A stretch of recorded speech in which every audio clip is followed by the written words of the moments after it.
I actually started with a bunch of drawings because I wasn't quite sure what I wanted the artwork to look like. I created Idle Contemplation. It's a figurative sculpture made of polymer clay and a mix of sticks, sort of all incorporated into this being.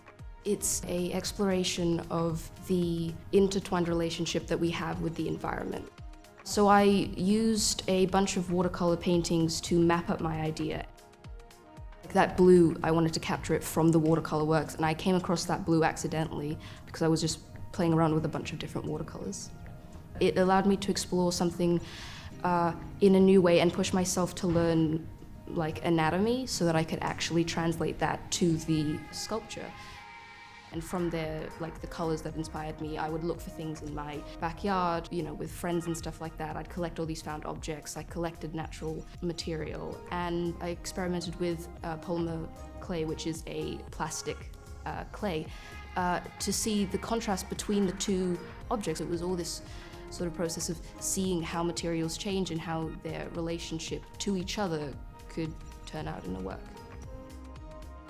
I sort of made this fake mummy, I guess, where I, made a wire armature, and then I wrapped it in foil and I wrapped it in thread. And then I was just gluing the sticks. It was sort of an intuitive process. I didn't really think about where the sticks were going in the same way that roots grow just into the ground. There's no actual order, but it comes together to create this system that I wanted to look like it was growing from the figure. I had half a tree come down in a storm in my backyard. It reminded me that the environment is volatile, but so are we, right? We have sort of emotions that we can't control, and also the effect we have on the environment.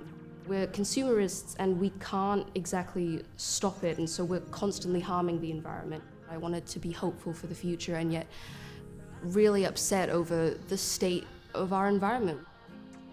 There is a lot of pressure that I feel we put on ourselves to do the best or make the best thing or have the perfect idea in our head be translated into real life.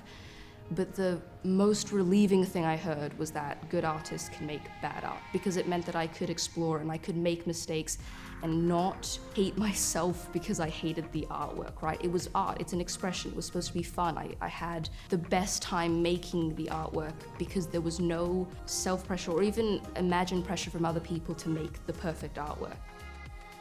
So I'd say take risks and have fun and don't put pressure on yourself.